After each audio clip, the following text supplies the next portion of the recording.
Fiber, fiber, fiber. Let's talk about fiber. Part 3. Go back and watch parts 1 and 2 about fiber. And fiber is part of the hype that the standard American diet pushes on people so that you can eat more carbs. Many people talk about fiber, but they you know that there's soluble and insoluble fiber. But most people don't tell you that fiber is in plants. Plants are carbs. Many plants contain fiber as part of their natural makeup. So if you're eating carbs, you should be eating fiber because fiber is naturally in plants. So the idea that you're eating carbs and you have to eat more carbs to get fiber means that your diet is bullshit. Y'all eat a crappy diet, and then your standard American diet registered dietitians and nutritionists tell you to eat bullshit like oatmeal and eat split peas. Those two foods have more carbs and sugar than it does fiber. But anyway, at the end of this video, stay tuned. I'm going to tell you some low carb foods rich in fiber that I even eat as a person who is low carb ketogenic. All right, so stay tuned.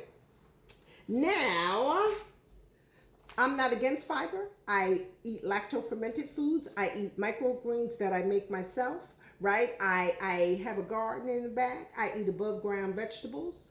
I get fiber. I don't focus on fiber. But as a low carb ketogenic eater, I do eat some fiber. And I'm going to tell you the fiber I eat that will be better for you with lower sugar and carbs and starches. Anyway, stay tuned. So, I eat sprouted nuts and seeds, right? Brussels sprouts.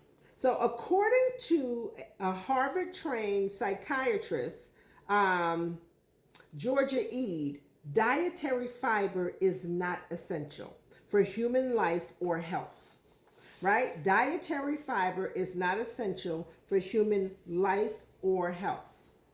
Remember, fiber is an indigestible part of a plant. And I'm looking for the answer. It says that fiber is not essential because it's not classified as an essential nutrient because your body does not need fiber for direct energy or growth. Fiber does not provide direct energy or growth, and it's not essential. Okay, so keep that in mind. So now, I done lost my spot.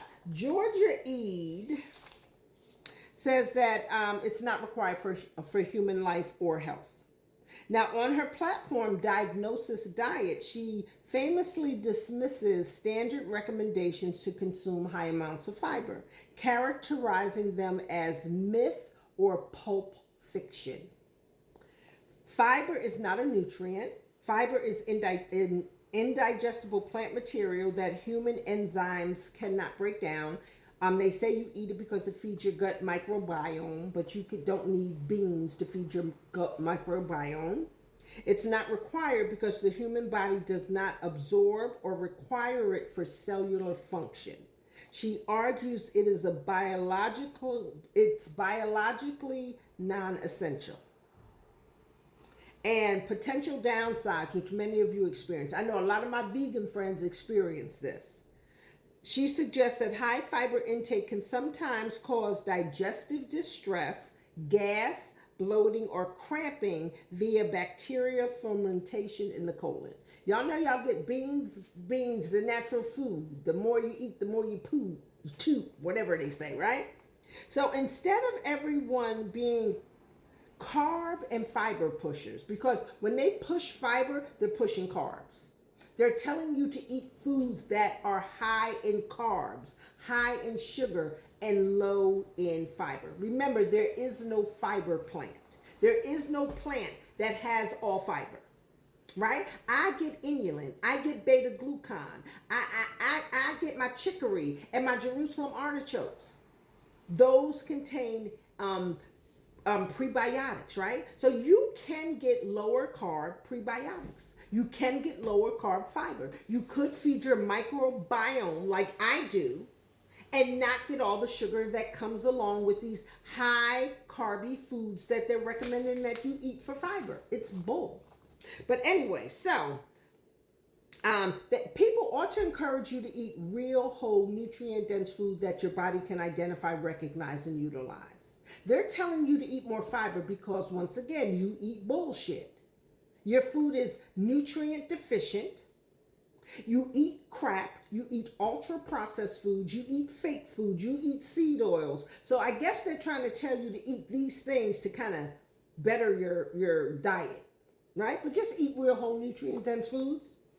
Okay, so remember, fiber comes from plants.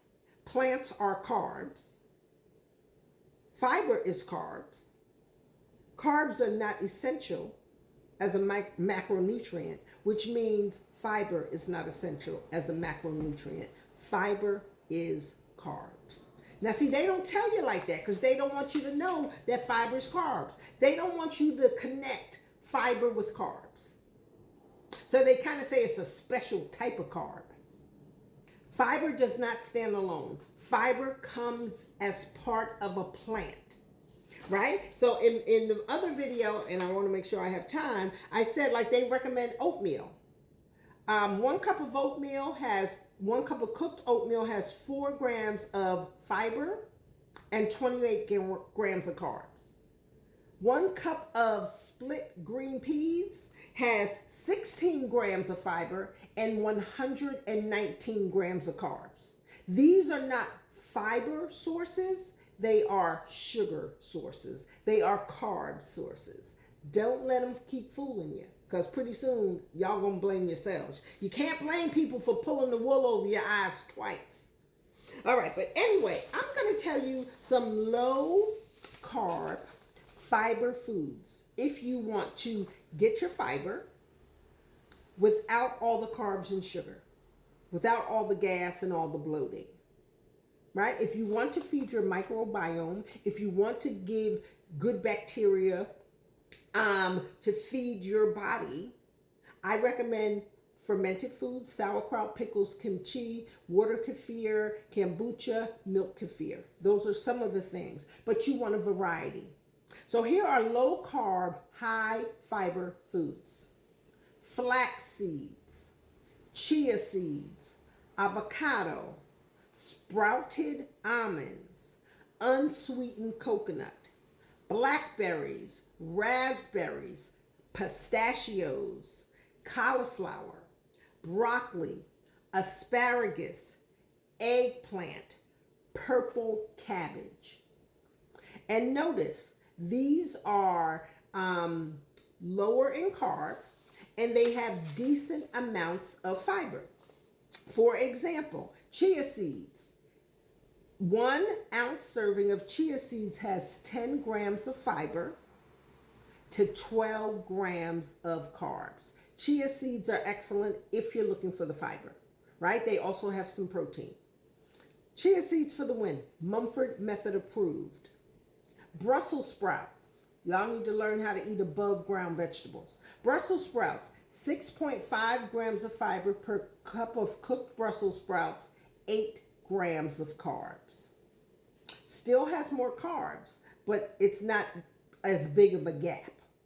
Avocados, 1 medium avocado, 13 to 14 grams of fiber, 12 to 17 grams of carbs. Mumford Method approved. Right? Split peas, one of the worst. 16 grams of fiber per cup. 1 little cup has 16 grams of fiber, which sounds good, but it has 119 grams of carbs. Stop trying. You don't need to focus on fiber when you're eating a nutrient-dense diet. Eat better food. And if you need to focus on fiber because you want big, bulky poops and, for whatever you want that for, then you want to eat lower carb food items that have a decent amount of fiber. Just eat real food. Just eat real food. Eat above ground food for the lower carb. You'll still get some fiber with your food. You should not have to eat beans first thing in the morning to make sure you're prioritizing fiber. Like, comment, follow, share, save this video. Don't be mad at me. I mean, you could be mad at me, but listen to what I'm saying because I know what I'm talking